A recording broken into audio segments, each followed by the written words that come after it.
People have hardships in their lives. You cope with heartaches, unstable finances, health problems, and a host of other similar problems. Losing a kid, however, is the worst type of loss. It is the hardest thing that parents have to endure due to their unfortunate circumstances. It's been stated that difficult circumstances may either make or break a person. Either you two get more emotionally invested in one another or you two separate. After losing their kid in an accident, what did Dean and Monica's future hold for them? While Monica's sister has something planned that will alter the couple's life forever, the pair must contend with a struggle that will last a lifetime. Monica and Dean Birkenhoff called Willis, Texas home. Although they had not yet tied the knot, they already had a small family consisting of 2 sons and 1 girl. The family was the most loving family in the world, but all of their joy was stolen by an accident. Dean and Monica suffered what was perhaps the worst loss of their life on June 26, 2012. Colton James Birkenhoff, Dean's firstborn son, was snatched from them forever after dying in a strange accident. The pair was crushed by the catastrophe in unimaginable ways. They had never felt such extreme anguish, and it was becoming more difficult for them to recover from the trauma they had suffered. Dean and Monica helped each other get through this difficult period and get over this awful event. The procedures strengthened the couple's bond. Before the 2012 disaster, they had been dating for 3 years. Dean and Monica's lives appeared to have come to an end after 2012. They needed a long time to get over what had transpired. No parent could ever be prepared for such a significant loss, and it was an unexpected loss. However, they made the decision to go forward for their kids. 7 years after the disaster, Dean and Monica came to their own personal conclusion. After 10 years of dating, they made the decision to tie the knot this year to commemorate their 10th anniversary. Everybody's idea of the ideal fairy tale wedding is different. For Dean and Monica, the ideal wedding lacked flashy decorations, elegant attire, and expensive cuisine. Instead, it focused on spending quality time with their loved ones on their special day. The couple chose to get married officially in the county courthouse instead of choosing a lavish location for their special day. However, there were going to be certain incidents that would change people's lives, so the day would not proceed as Monica and Dean had planned. After being together for so long, Monica and Dean's invited family were all very excited that the two were finally getting married. They had all readied themselves to take part in this momentous day and not let it pass.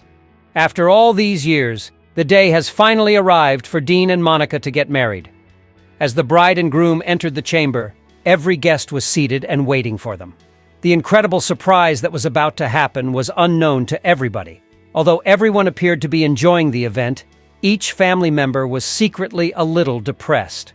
Although every seat in the courtroom was occupied, there was a general sense of emptiness among the attendees, as though something was lacking. Dean and Monica made the decision to pause and pay tribute to their late son, Colton. If Colton had been with his family, he would have turned 18 this year, but fate had other ideas. He was missed by everybody on this memorable day. On the wedding day, Colton's aunt, Amanda McDonald, recalled him as full of life. He was always laughing. He was the cutest child ever, the author writes. He was a huge fan of both the Houston Texans and football. The wedding ceremony proceeded after recalling the happy memories of Colton.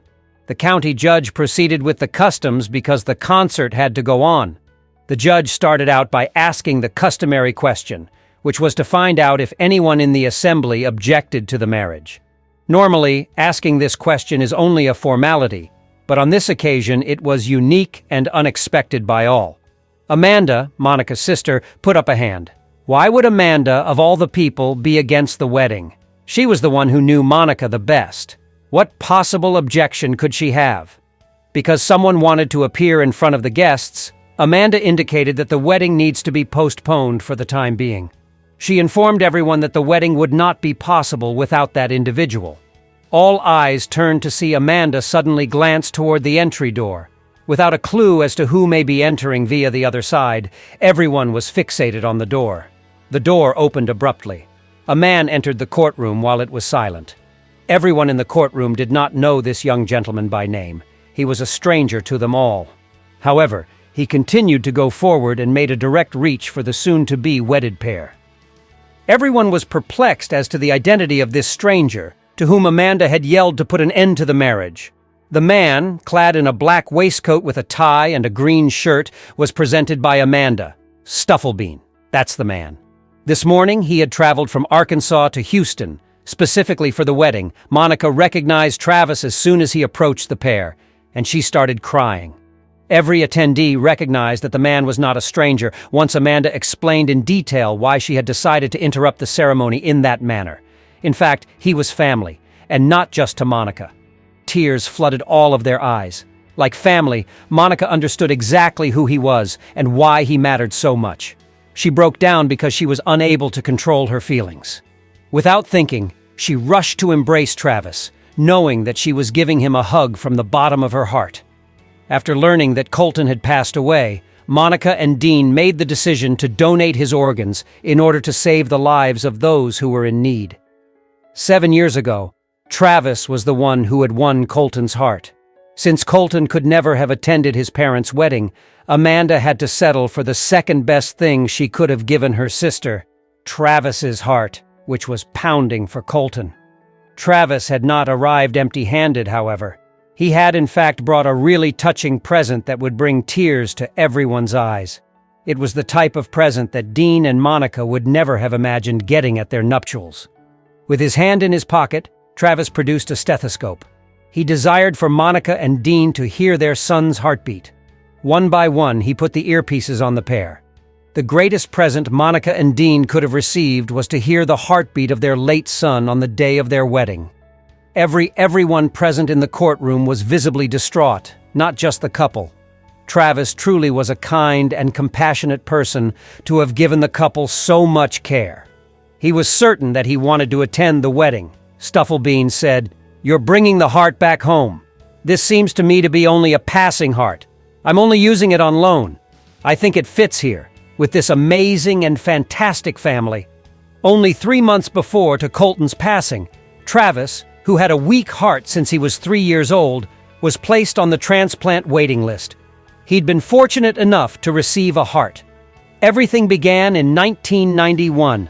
Stufflebean stated, "I had open-heart surgery throughout my life because I had a bad heart from birth."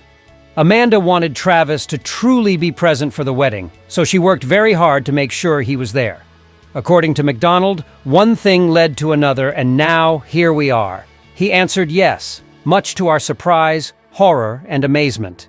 He made us all fall in love. He's a member of our family, not simply a person who got a heart. Even with all of Monica and Dean's preparation, Travis's presence would not have allowed their wedding to turn out as spectacular as it did. They had no idea that their son might be with them in this manner. "It wasn't easy," Monica said. "Making that choice was really difficult because, well, that person is a member of your family and someone you love." "Colton is a hero," she said. "I don't know of any greater hero than him. His organ donation resulted in the saving of several lives. Although the couple was unable to preserve Colton's life, they made the decision to save as many lives as they could. Travis was one of the fortunate people that was spared because of Dean and Monica's son. Since they were little, Amanda and Monica had been really close. They were the greatest of friends. Amanda was therefore aware of Monica's particular needs and how to meet those needs on her wedding day. Many individuals whose lives have been saved because of Colton are remembered because to Dean and Monica's choice to donate his organs. Many lives around the nation remember him, and they always will. Because Colton gave his heart to Travis, he will live forever. He is not of the world, yet he is of it as well. "Colton isn't physically present here, but he is here," stated Judge Wayne Mack, who wed Dean and Monica. After dating for almost 10 years, Monica and Dean eventually tied the knot. They have supported one another through all the highs and lows and will do so in the future. They have witnessed each other's worst and greatest traits. In fact, Monica's wedding was everything she could have imagined. She believed that the ideal marriage would be one in which all of her loved ones lived together, and on her wedding day, Colton was there to support her. Dean and Monica have been attempting to move on with their lives and their 2 kids while holding Colton close to their hearts ever since. Though life marches on and never stops for anyone, they will always remember their kid and his constant smile. So folks, here's a little story that will definitely get you thinking. I hope that was enjoyable for you. That's all I have to say for today. Please give this a rating, forward it to your friends, and we'll talk to you later.